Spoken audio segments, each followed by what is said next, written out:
بسم الله السلام عليكم ورحمة الله وبركاته. قال كعيو قال كعيو قول قال كعيو قول قال كعيو قول مذاي يقول مذاي يقول dad badan baa ka carooda marka ay raado mideey waa guulaysanaysaa mideey way guulaysanaysaa gaalkacyo ku guulaysanaysaa Puntland oo dhan bay ku guulaysanaysaa madaxdeeday noqon doontaa hadduu Ilaahay yiraahdo waxayna kaga fadhidaa reer gaalkacyo saa u muujiseen maantay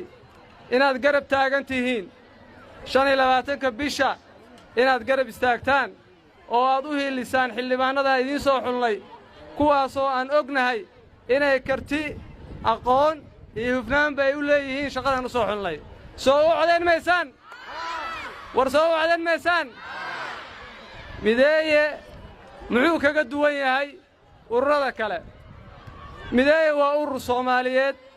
waa urur reer Puntland waa urur reer gaalkacyood mideeye ma ahan ururka xukuumadda joogta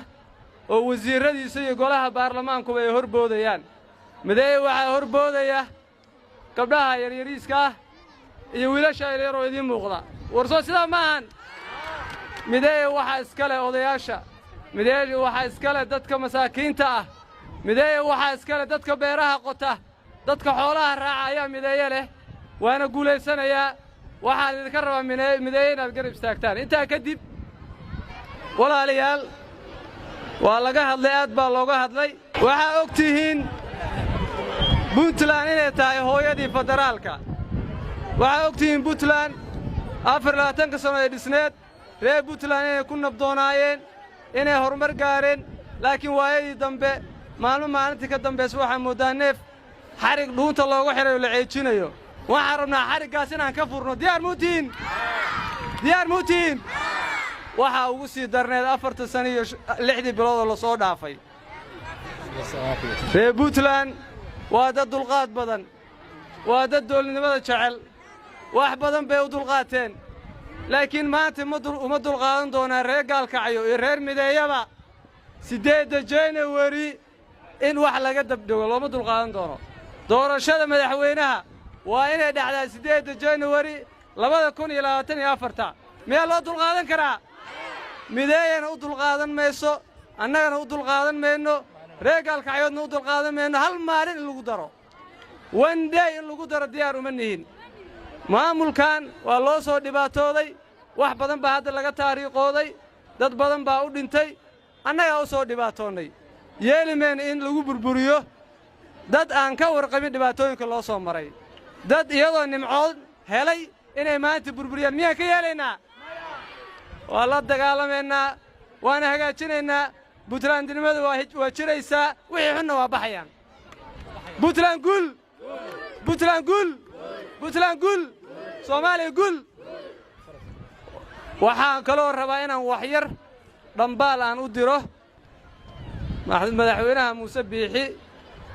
iyo maamulka Soomaaliland Soomaaliya waxay ogaatay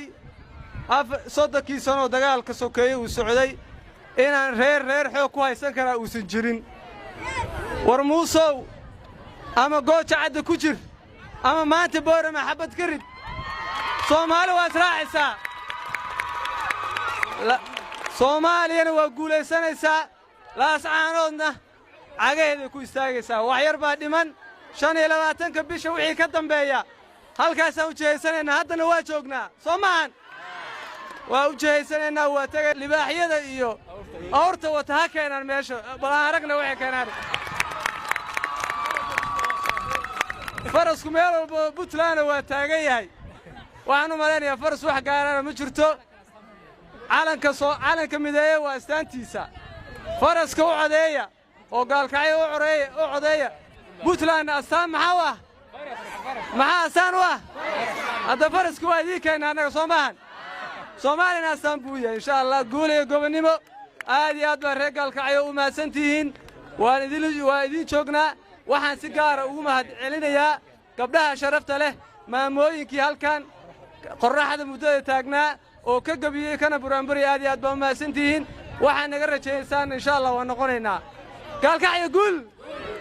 guul salaamu calaykum